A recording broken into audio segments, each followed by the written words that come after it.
Today, I was sitting in a dealership waiting for service on one of our vehicles. And in the waiting room was only one other person. They had a TV blaring very loudly with no way to adjust the volume. And then this woman was looking at her phone and watching video after video. And the volume was so loud that it was just really distracting. And between the two very loud noises, my brain was just scrambled. And I was thinking to myself, how rude, first of all, that she wouldn't put in earbuds or something to keep her sound to herself. But then I thought, why waste my breath? And she would probably just get really irritated. So I left.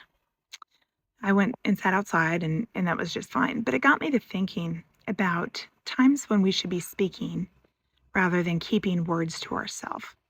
I remember years ago, somebody shared the basic concept with me of responding to an email that I've received.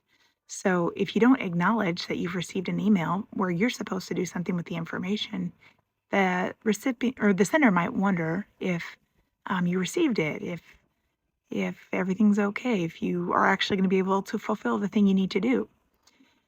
When that person shared with me, I was like, oh, yeah, I can do that. And ever since then, for years now, I have responded to emails acknowledging when I have received information I need. Very simple thing, a life changing piece of advice.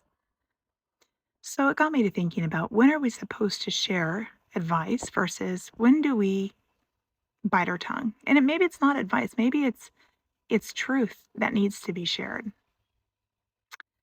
So Proverbs has a lot of things about truth telling, and Proverbs 26:28 says this: a lying tongue hates its victims, and a flattering mouth works ruin. If you're telling everybody it's okay when things are not okay, when they're doing something that's not socially acceptable, when you're withholding truth from them because you're afraid of how they will receive it, that's a problem. We are called to speak the truth in love.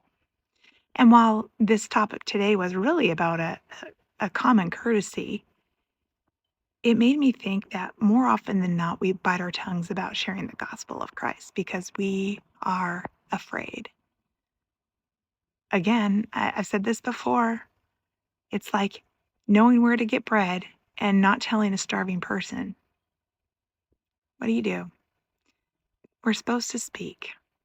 We are not supposed to bite our tongues, but we speak gently and in truth and love.